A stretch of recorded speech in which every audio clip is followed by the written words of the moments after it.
ஒரு நாள் வைகுந்தம் போனவன் கேட்டேன், நாராயணா நாராயணன் சதா சர்வகாலம் சொல்லிக்கிட்டே இருக்கேன், இந்த நாராயண மந்திரத்தினுடைய மகிமை என்னன்னு கேட்டேன். சரி.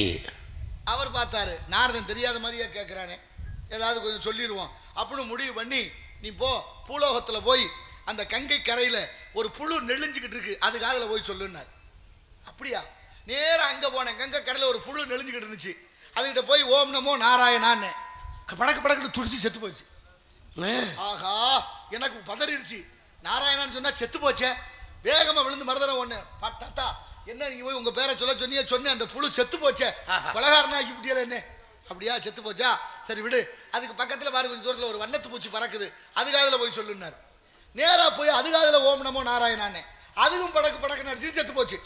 நீ மேற்கொண்டு பயம் வந்துருச்சு எனக்கு. ஆகா, என்ன நம்ம தாத்தா நம்மளை ரொம்ப சோதிக்கிறாரு. திரும்ப வந்து சொன்னேன், தாத்தா இந்த மாதிரி சொன்னீங்க, அதை போய் சொன்னேன், அதுவும் செத்து போச்சு. அப்படியா, ஒன்றும் கவலைப்படாத, அதுக்கு பக்கத்தில் பாரு ஒரு மான் கன்று குட்டி ஈணுகிறது, அந்த கன்று குட்டி காதில் போய் சொல்லுனார். நேராக போய் கன்று குட்டி காதில் சொன்னேன், படக்குன்னு அதுவும் துடிச்சு செத்து போச்சு. ஆஹா, ரொம்ப மான் குட்டி செத்து போச்சு. இப்போ வந்து சொன்னேன், தாத்தா இப்போ என்ன செய்யறது, அதுவும் செத்து போச்சு. சரி சரி, ஒன்றும் கவலைப்படாத, இப்போ ஏற்கனவே 3 உயிரை போய்க்காச்சு, இதுக்கு மொத்த குத்தமும் என் மேலே வந்துட போதே, என்ன செய்யறது, அவனை கவலைப்படாத போ. காசி ராசனுக்கு ரொம்ப நாள் குழந்தை இல்லாமல் இப்போ தான் ஒரு குழந்தை வளர்ந்துருக்கு, இன்னைக்கு பிறந்த நாள். போய் என்ன பண்ணுறா, தொட்டிலில் கிடக்கிற குழந்தைகிட்ட போய் சொல்லுன்னாரு. ஏயா, இது வரைக்கும் மானு பூச்சிகளை கொன்னேன், இது வரைக்கும் விட்டுட்டா, இனி போய் மனுஷனுக்கு நீ எப்படியா நீ ஒரு முடிவோட வந்திருப்பியா விடுவாங்களா அப்படின்னு கேட்டேன். இல்லை நீ எப்படியா போய் சொல்லுண்ணா. நேராக அங்கே போனேன், எனக்கு ஏற்கனவே ஒரு பயம், உள்ளே போகிறேன், தொட்டிலில் குழந்தை கிடக்கு.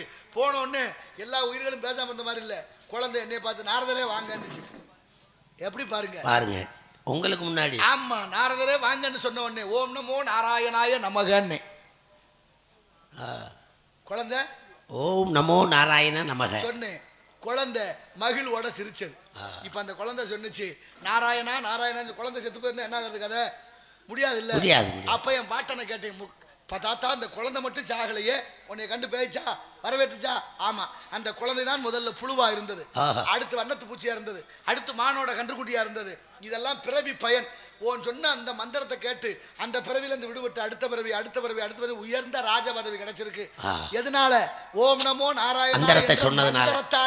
ஒரு தடவை நீ சொன்னதுக்கே இவ்வளவு பிறவி மாறி மாறி நல்ல பதவி கிடைச்சிருக்குன்னா எந்த நேரமும் சொல்லு, உனக்கு யோகம் தான். அதனாலதான் நானே என் பாட்டம் பேரையே சொல்லிக்கிறேன், ஓம் நமோ நாராயணாய நமக, ஓம் நமோ நாராயணாய நமகன்னு சொல்லிக்கிறேன். இருக்கட்டும் சாமி, எல்லாத்துலயும் ஒரு காரணம் இருக்கு.